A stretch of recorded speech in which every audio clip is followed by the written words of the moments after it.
The Great Hall of the Eternal Summit was the largest structure ever built by any species in the known galaxy. Its walls stretched so high that clouds formed near the ceiling. Light from 100 captured stars floated in crystal containers, making the room glow like a dream. Representatives from 12 alien civilizations sat in their designated sections, each one more powerful and ancient than the last. Park Yuna walked through the main entrance with her head held high, but her heart beat fast inside her chest. She was 32 years old, a scientist who had studied the stars her whole life. Now she carried the weight of 8 billion humans on her shoulders as Earth's representative to the Galactic Assembly. The whispers started before she even reached her seat. "Look at the human," said a tall creature with blue skin and 4 arms.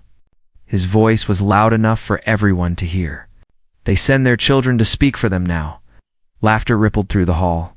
Yuna kept walking. She had learned long ago that showing pain only made them crueler. Earth's seat was at the very back of the hall, far from the center where important decisions were made. It was small and uncomfortable, barely big enough for one person. This was not an accident. Everything about humanity's place in the galaxy was designed to remind them that they did not matter. 300 years ago, humans had first made contact with alien life. It should have been a moment of wonder and celebration. Instead, it became a nightmare. An invasion fleet had appeared in Earth's sky, burning cities and killing millions. Humanity had been helpless against technology they could not understand. But somehow, Earth survived. The official story said it was luck. The aliens claimed that the invaders simply gave up and left. But Yuna knew the truth was different. She had read the old records, the ones that the Galactic Council tried to bury. A single human soldier had fought back. His name was Kong Taeho, and he had done something impossible. Taeho had piloted an experimental ship directly into the enemy's dimensional gate. The explosion destroyed the entire invasion fleet and sealed the rift in space. He saved not just Earth, but the entire sector of the galaxy. And he was never seen again. The aliens refused to honor his sacrifice. They called it an accident. They said humans were too primitive to have done anything meaningful. Over the centuries, they erased Taeho from history and turned humanity into a joke. Now, in the year 2847, humans were the lowest species in the Galactic Assembly. They had no access to advanced technology. They could not use the jump gates that connected distant stars. They survived on whatever scraps the other species threw away.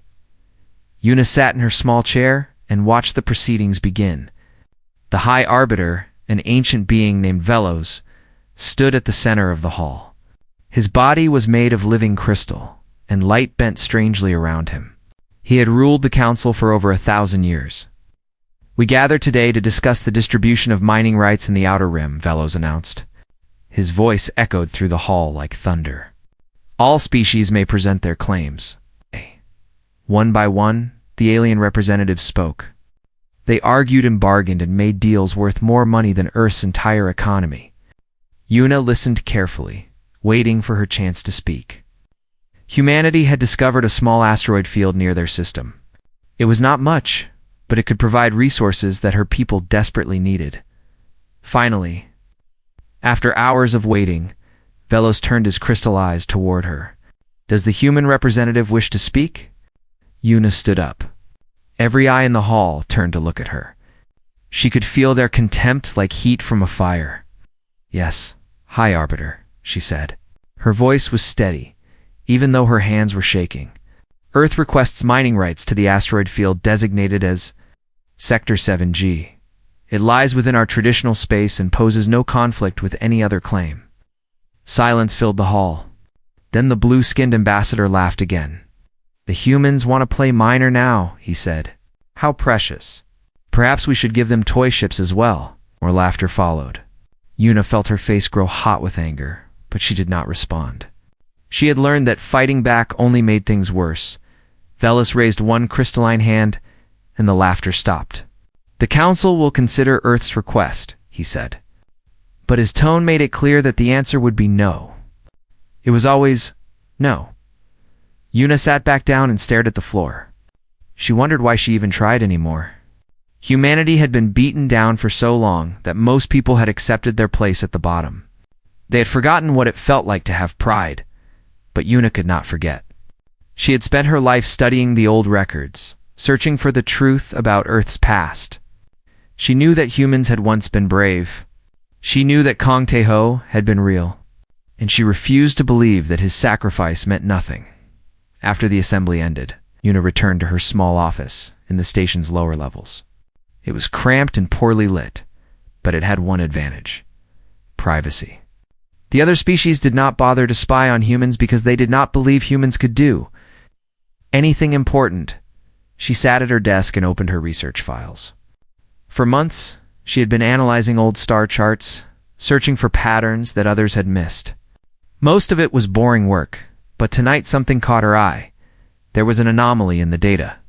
A faint signal. It's buried deep in the cosmic radiation near a region of space called the Wound. This was the place where Taeho had made his final stand 300 years ago. It was a scar in the fabric of reality, a swirling tear that no ship could approach. Yuna ran the signal through her translation program. At first, it seemed like random noise, but then the pattern became clear. It was a Kodan old Korean military code that had not been used for centuries. Her heart stopped. The message was simple. Just a few words repeated over and over. I am still here. Yuna's hands began to tremble as she continued to decode the signal. There was more. A signature at the end, faded but unmistakable. Guardian One Kong Taeho. She read the words again and again, unable to believe what she was seeing. Taeho was alive. After 300 years trapped in the dimensional rift, he was still alive. And he was calling for help. Tears filled Yuna's eyes as she stared at the screen. The galaxy had forgotten him. They had erased his name and mocked his people. But he had never stopped fighting. He had never given up. And now, finally, someone had heard him. Yuna knew what she had to do. She could not tell the council they would never believe her. And even if they did, they would never help. She needed to find people she could trust. People who still believed that humanity was worth saving. She saved the signal to a secure file and stood up from her desk. Outside her window, the stars stretched endlessly into the darkness. Somewhere out there, a hero was waiting. I'm coming, she whispered. I promise. 3 days after her discovery, Yuna stood in a dark room on Earth's orbital defense station. Two people sat across from her, their faces lit only by the glow of a holographic display. She had chosen them carefully. They were the only ones she could trust. Commander Lee Haeon was a tall man with tired eyes and gray hair at his temples. He led Earth's small patrol fleet, a collection of old ships that could barely defend against pirates, let alone alien warships. He had spent his whole life serving humanity, even when that service meant swallowing pride and accepting insults. Beside him sat Choi Hannah, a young woman with messy hair and oil stains on her fingers. She was the best engineer on the station, maybe the best on Earth. She had a habit of talking too fast and taking apart machines just to see how they worked. Most people thought she was strange, but Yuna knew she was brilliant. You need to hear this, Yuna said. She pressed a button, and the signal filled the room. At first there was only static. Then the pattern emerged, a rhythmic pulse that seemed almost like a heartbeat. And hidden within it, words in an ancient code. I'm still here. Yuna leaned forward in his chair. His face had gone pale. That code, he said. I know that code. My grandfather taught it to me when I was a boy. It was used by Korean soldiers during the First Contact War. It's more than that, Yuna said. Look at the signature. The display zoomed in on the final part of the message. Guardian 1 Kung Tae-Ho. Hannah let out a low whistle. That's impossible. Taeho died 300 years ago. Everyone knows that. Everyone believes that. Yuna corrected. But what if they were wrong? What if he survived? Hien was silent for a long moment. Then he reached into his jacket and pulled out a small book. It was old and worn, the pages yellow with age. He placed it on the table with trembling hands. This belonged to my family for generations, he said. It's Taeho's journal. He was my ancestor. Yuna stared at the book in shock. You never told anyone? What was the point? Hyun said bitterly. The galaxy erased him from history.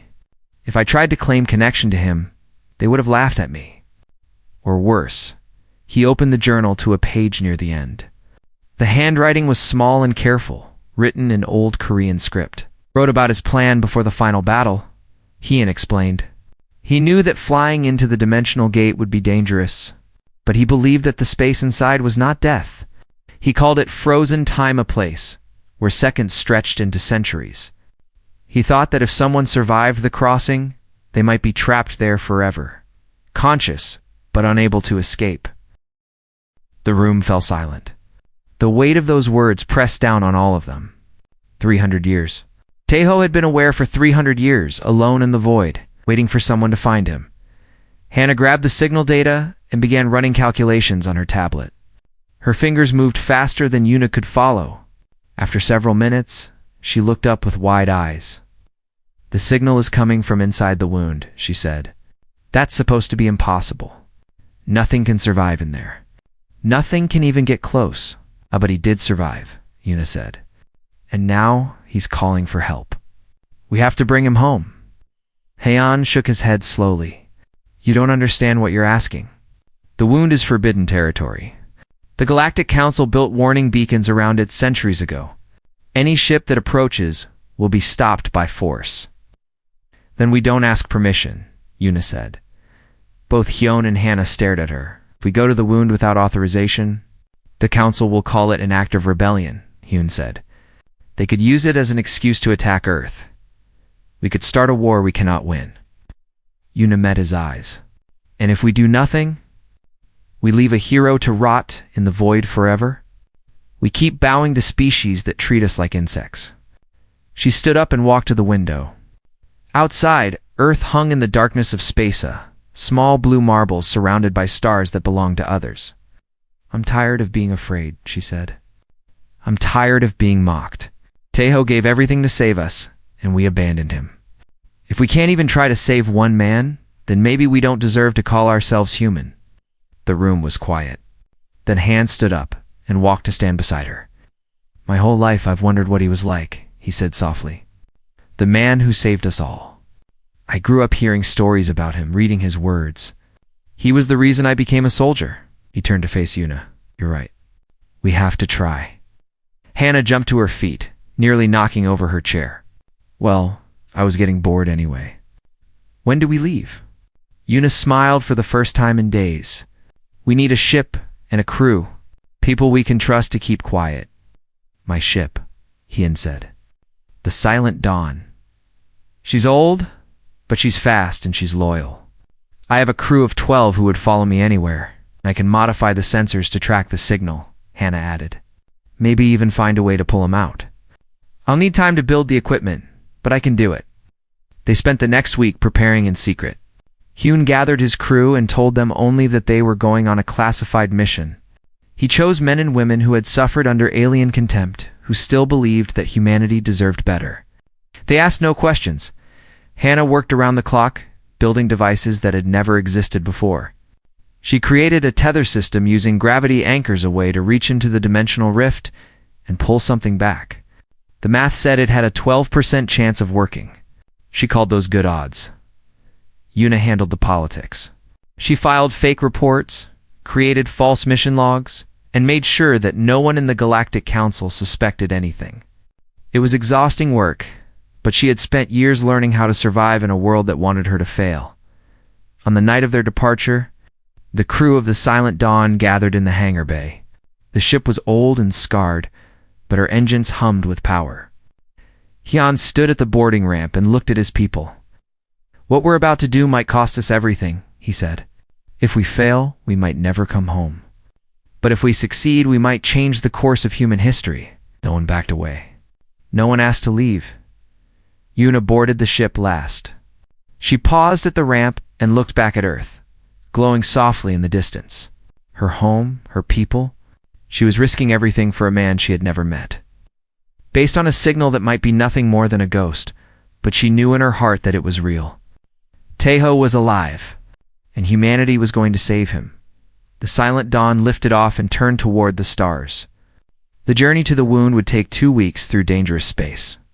They would have to avoid alien patrols, pass through restricted zones, and face the unknown. As the ship entered the darkness between stars, Yuna whispered a promise to the void. "Hold on. We're coming." The silent dawn moved through space like a shadow. For 11 days, they traveled without stopping, avoiding main routes and hiding from patrols. The crew worked in shifts, sleeping when they could, always watching the sensors for signs of danger. Yuna spent most of her time in the communications room, listening to the signal. It came through weak and broken, but it was always there, a steady pulse that reminded her why they had come. Sometimes she imagined she could hear Taeho's voice in the static, calling out across the centuries. On the 8th day, they almost lost everything. The ship had just entered a sector controlled by the Velian Empire, one of the oldest civilizations in the galaxy. Their patrol ships were everywhere, scanning for intruders. Hion ordered the crew to run silent, shutting down all non-essential systems. For 6 hours, they drifted in darkness, barely breathing. A Velian cruiser passed so close that Yuna could see the lights on its hull through the window. But the silent dawn was too small, too quiet, too old to register on their advanced sensors. When the cruiser finally moved on, the crew let out a collective sigh of relief. But their troubles were not over. Later that same day, Hannah discovered a problem. One of the crew members, a quiet man named Park Jun, had been sending coded messages to an unknown receiver. He was a council informant, planted among Hyan's trusted soldiers years ago, and never activated until now. Hyan confronted him in the cargo bay, away from the others. Jun tried to deny it, but the evidence was clear. He had already transmitted their position and heading to his handlers. "Why?" Hyan asked. His voice was heavy with betrayal. "I trusted you. I fought beside you." Jun's face twisted with guilt and fear. "They promised to protect my family. They said if humans ever stepped out of line, there would be consequences. I couldn't take that risk." Hyan wanted to be angry, but he understood. That was the tragedy of humanity's position in the galaxy. Even their own people had been turned against each other through fear. They locked Jun in a storage room and increased their speed. The council would send ships to intercept them now. They had to reach the wound before it was too late. 3 days later, they arrived. Nothing in Yuna's research had prepared her for the sight of the wound. It hung in space like a tear in reality itself, a swirling mass of light and shadow that seemed to breathe. Colors that had no names twisted through its center. The edges crackled with energy that made the ship's sensors scream.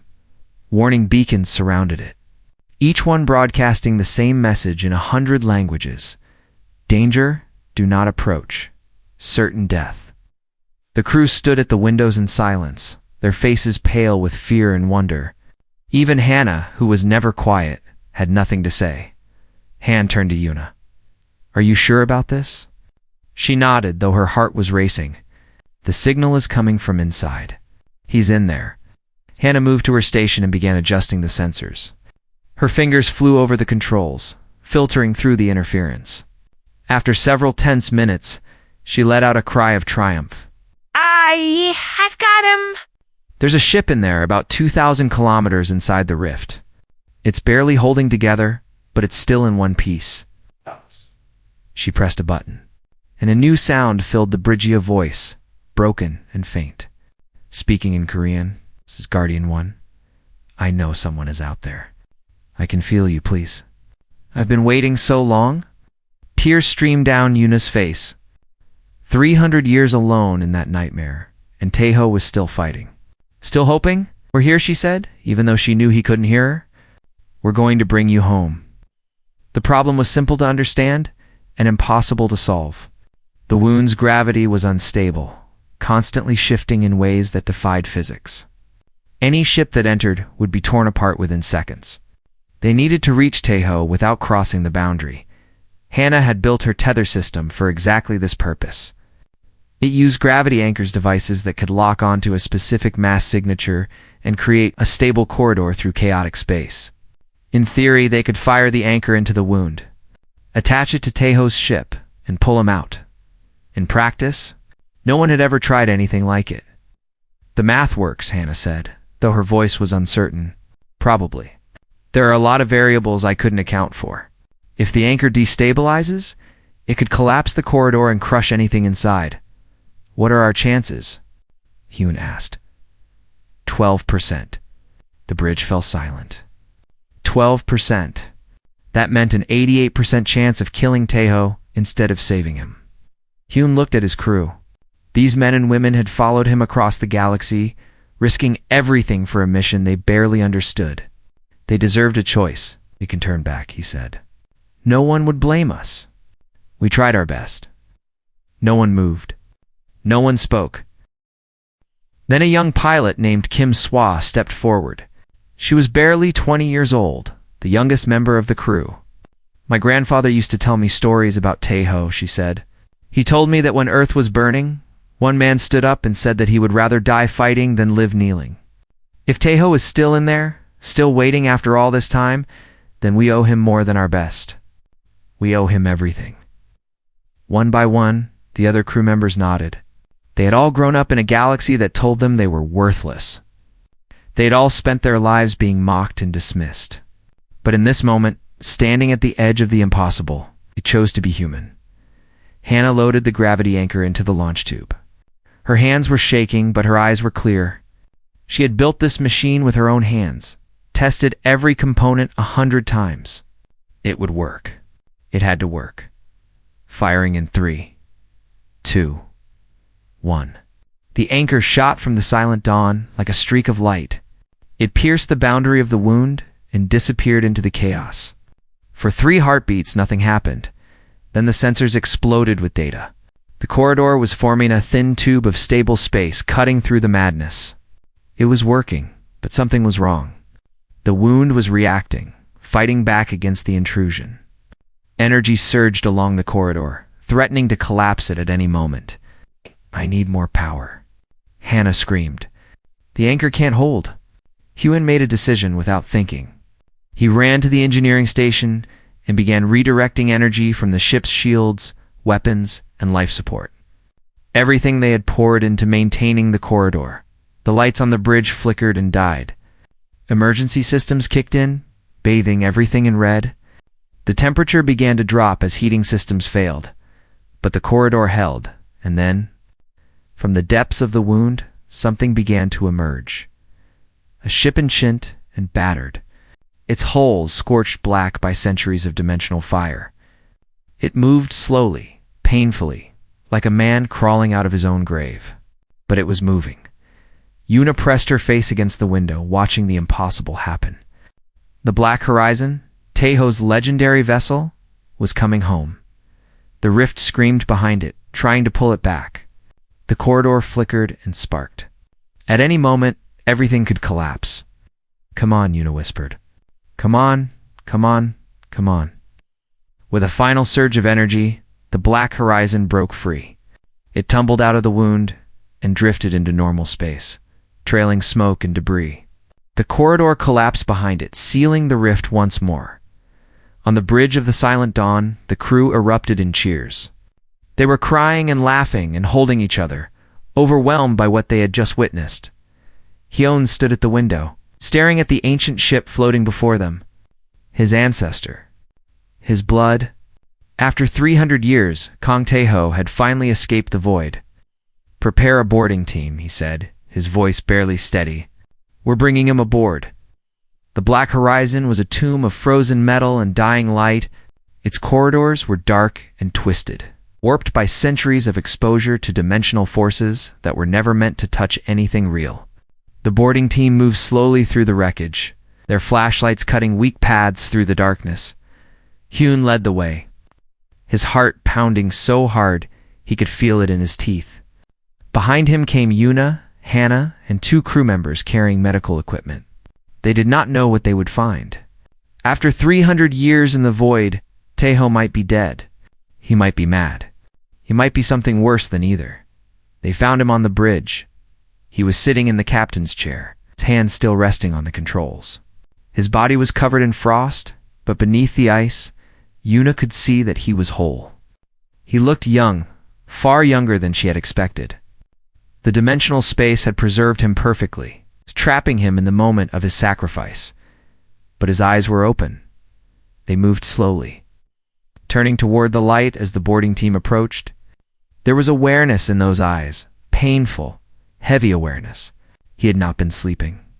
He had experienced every second of those 300 years, conscious and alone in the endless dark. Hyun stepped forward and knelt before the chair. He did not trust himself to speak. Taeho's lips moved. His voice came out as a whisper, cracked and dry from centuries without use. "Took you long enough?" And then he smiled. They brought him aboard the Silent Dawn and placed him in the medical bay. His body was weak but undamaged. The real wounds were invisible, the weight of time that pressed down on his soul. While the medical officer examined him, Taeho stared at the ceiling and said nothing. Yuna sat beside his bed, waiting. She had 1,000 questions, but she understood that he needed time. 300 years was not something you could simply wake up from. Finally, Taeho turned his head to look at her. His eyes were ancient in a face that had not aged a day. "Stars look different," he said. "I watched them through the rift, night after night, year after year. They moved so slowly. I counted the days by how much they shifted."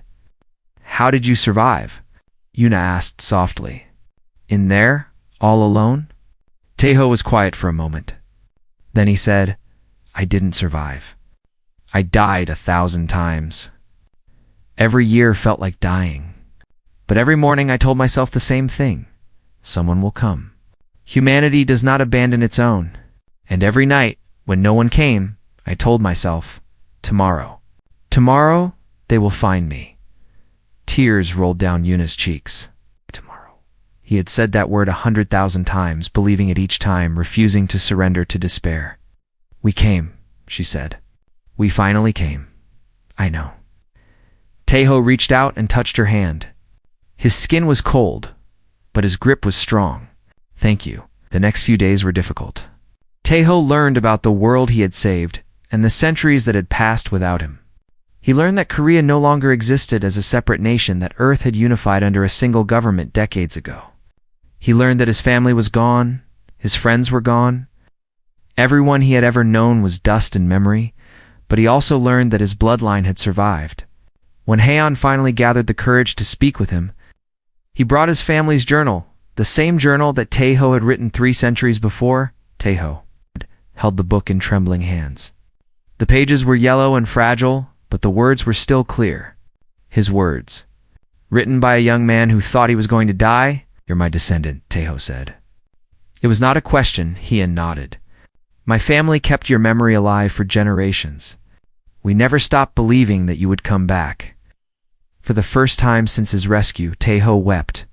He cried for the family he had lost, for the centuries he had spent alone, for the young man he had been and could never be again. Hyun sat beside him in silence, not knowing what to say, only knowing that he needed to be there. When the tears finally stopped, Taeho looked up with clear eyes. "Tell me about humanity," he said. "Tell me about my people." Hyun told him everything. He told him about the mockery and the contempt. He told him about how the aliens had erased Taeho's sacrifice from history and claimed that Earth survived by luck. He told him about the centuries of oppression, stolen technology, the denied rights, the endless humiliation. With each word, something changed in Taeho's face. The grief faded. The weariness faded. And in their place came something else, a cold, quiet anger that burned like stars. "They forgot," Taeho said. "They made my people bow, and they forgot why they should have been afraid." News of Taeho's return spread faster than anyone expected. The crew of the Silent Dawn had maintained strict silence, but the council informant had already reported their position before being caught. Within days, the entire galaxy knew that a human ship had entered. The wound and emerged with something impossible. The reaction was immediate and hostile. "Hi, Arbiter." Velos called an emergency session of the Galactic Assembly. Representatives from all 12 alien civilizations demanded answers. Some called for Taeho's immediate arrest. Others wanted him executed as a war criminal, claiming that his attack on the invaders 3 centuries ago had been unprovoked aggression. The lies made Una sick to her stomach.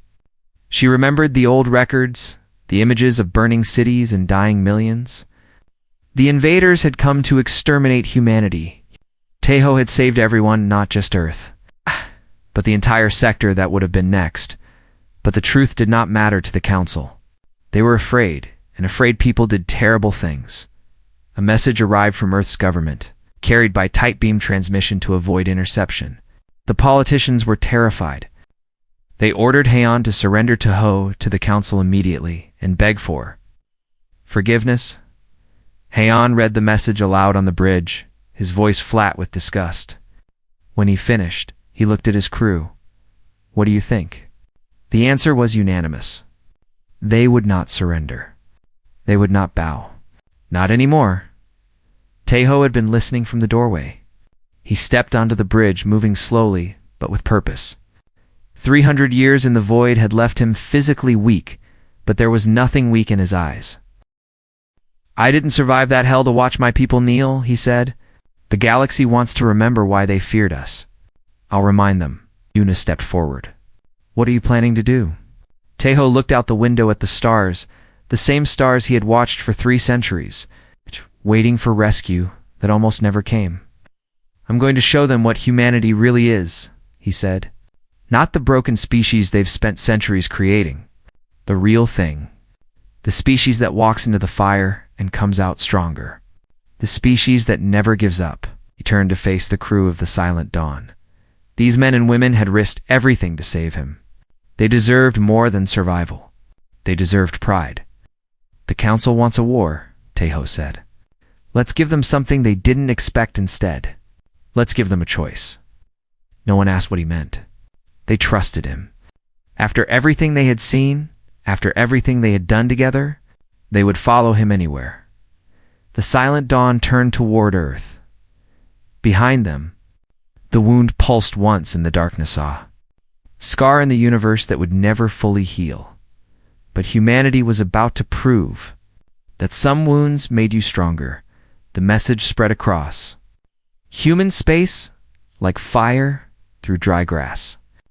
It traveled through official channels and secret networks, through military bases and mining colonies, through the highest government offices and the lowest worker barracks. Within 3 days, every human in the galaxy had heard the voice of Kong Tae-Ho. He spoke simply, without anger or threats. He told them who he was and what he had done. He told them about the 300 years he had spent in the void, waiting for rescue, never losing faith that his people would come. And he told them the truth that the galaxy had tried to bury, that humanity had saved not just itself, but an entire sector of space, and had been punished for it ever since. They called us primitive, Tejo said. They called us lucky. They made us bow and scrape and accept scraps from their tables, but I remember who we really are. I remember the fire in our hearts, the iron in our blood, the refusal to surrender that defines us. We are humanity, and it is time we reminded the galaxy what that means. The response was overwhelming. On Earth, millions gathered in the streets, chanting Tejo's name. On colony worlds, workers stopped what they were doing and looked up at the sky with something they had not felt in generations: hope. In the military, soldiers who had spent their careers swallowing insults straightened their backs and remembered why they had joined. Earth's government tried to contain the movement. They issued orders demanding calm, threatening punishments for anyone who spoke against the Council. But the orders were ignored. For the first time in 3 centuries, humanity was united not by fear, but by pride. The Galactic Council responded with force. High Arbiter Velos assembled a coalition fleet from 6 different species. Hundreds of warships armed with weapons that could crack planets. They set course for Earth, broadcasting demands that Tejo be surrendered immediately. The human criminal must face justice, Velos announced. His crystal voice echoed across every communication channel. If Earth resists, it will be considered an act of war. The consequences will be severe. The fleet arrived in Earth's orbit 3 weeks later.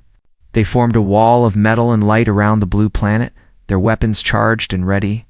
It was the largest show of force in galactic history. Meant to terrify humanity into submission, it did not work. Te-Ho stood on the bridge of the Black Horizon, which Hannah and her team had spent weeks repairing. The old ship was not what it had been. Too much had been lost to the void, but its heart still beat. And hidden in that heart was something the galaxy had never seen: the Rift engine. "Are you sure about this?" Hyun asked. He stood beside Te-Ho, wearing the uniform of Earth's military for the first time in his life with genuine pride. Te-Ho smiled. It was a tired smile, but it was real. "I've been sure for 300 years. This is why I survived. Not for revenge. Not for glory. For this moment," he activated the communications system and broadcast a message to the Coalition fleet. "This is King Te-Ho of Earth. I am the one you came to arrest. I will come to you alone. But before you take me, you will listen to what I have to say." The Black Horizon launched from Earth's orbit and flew toward the alien fleet. It was a single old ship facing hundreds of modern warships, a mouse challenging an army of lions. On the bridge of every alien vessel, officers laughed at the display. The human was mad, but Velos was not laughing. He remembered the stories from 3 centuries ago, the reports that his predecessors had tried to destroy. He remembered what one human had done to an invasion fleet that should have been unstoppable. "Hold fire," he ordered. "Let him speak." Ho's ship stopped at the center of the fleet, surrounded on all sides by weapons that could destroy him in an instant. He stood alone on his bridge, looking out at the power that had oppressed his people for generations. Then he began to speak. 300 years ago, I flew into a dimensional rift to save my world. I destroyed an invasion fleet that would have killed billions, not just on Earth, but on every planet in this sector. I gave everything I had, my life, my future, my chance to see my family again. And in return, you erased me from history. You told the galaxy that humanity was primitive, that we survived by luck, that we were nothing. His voice was calm, but it carried the weight of centuries. I spent 300 years in the void, conscious and alone, waiting for someone to remember. And do you know what kept me alive? Not hope for rescue, not dreams of revenge. It was faith. Faith in my people. Faith that no matter how much you beat us down, no matter how much you tried to break us, we would never stop fighting. We would never surrender. He paused, letting the words sink in. Today, you come to Earth with your fleets and your threats, thinking that we will bow again. But you don't understand. You never understood. We don't bow. We never have. And we never will. Te-Ho reached for the controls of the Rift engine technology that the galaxy had thought was destroyed. Technology that could tear holes in the fabric of space itself. "I could destroy your fleet," he said. "I could open a rift beneath your flagship and watch it fall into the void forever. I could do to you what you have done to us for 300 years. The alien commanders held their breath. Their sensors were screaming warnings about energy readings they could not understand. But I won't. Te-Ho powered down the engine. The readings faded. The threat passed. Because that is not who we are. Humanity does not rule through fear. We do not crush those who are weaker. We build, we create. We lift up, that is our gift to the universe. That is why we will always be stronger than you." He looked directly at Velos through the view screen. "You have a choice, High Arbiter? You can continue this path of contempt and oppression. You can try to destroy us, and we will fight back, and millions will die on both sides. Or you can accept the truth. We are not your enemies. We never were. We are your equals, and it is time you treated us that way." The silence stretched for a long moment. The fate of billions hung in the balance. Then Velos spoke, his crystal voice heavy with something that might have been shame. "Stand down," he ordered his fleet. "Return to the assembly. The human, Te-Ho, speaks truly. We have much to discuss." The Coalition fleet withdrew. Humanity had won not through violence, but through courage and conviction. 6 months later, the Galactic Assembly convened once more. But this time, when Park Yuno walked into the Great Hall, no one laughed. No one whispered insults. The representatives of 12 alien civilizations watched her in silence as she took her seat nod at the back of the hall. But at the center, among equals, Earth had been granted full membership in the assembly. They had access to technology, trade routes, and councils that had been denied to them for centuries. The wounds of 300 years could not be healed overnight. But for the first time there was hope for a better future. Taeho did not attend the ceremony. He had never wanted power or fame. When the celebration ended and the speeches faded, he returned to Earth and disappeared into the mountains of Korea, the land of his birth that no longer existed except in memory. He found a quiet valley far from cities and crowds. He built a small house with his own hands. He planted trees and grew vegetables and watched the seasons change in a way he had never been able to watch them in the void. Hyun visited him sometimes, bringing news from the outside world and stories about how humanity was flourishing.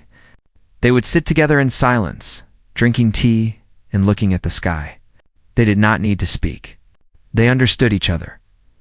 One day Yuna came to visit. She found Taeho in his garden, kneeling in the dirt, his hands covered in soil. He looked peaceful in a way she had never seen before. "The assembly asked me to thank you," she said. "Officially. For everything you did?" Taeho stood up slowly, wiping his hands on his pants. "I didn't do it for thanks. No.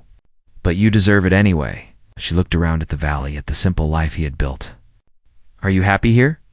He thought about the question for a long moment. He thought about the 300 years in the void, the endless darkness, the crushing loneliness. He thought about the moment when Yuna's team had pulled him out, when he had seen human faces for the first time in centuries. He thought about the fleet surrounding Earth and the choice he had made not to destroy them.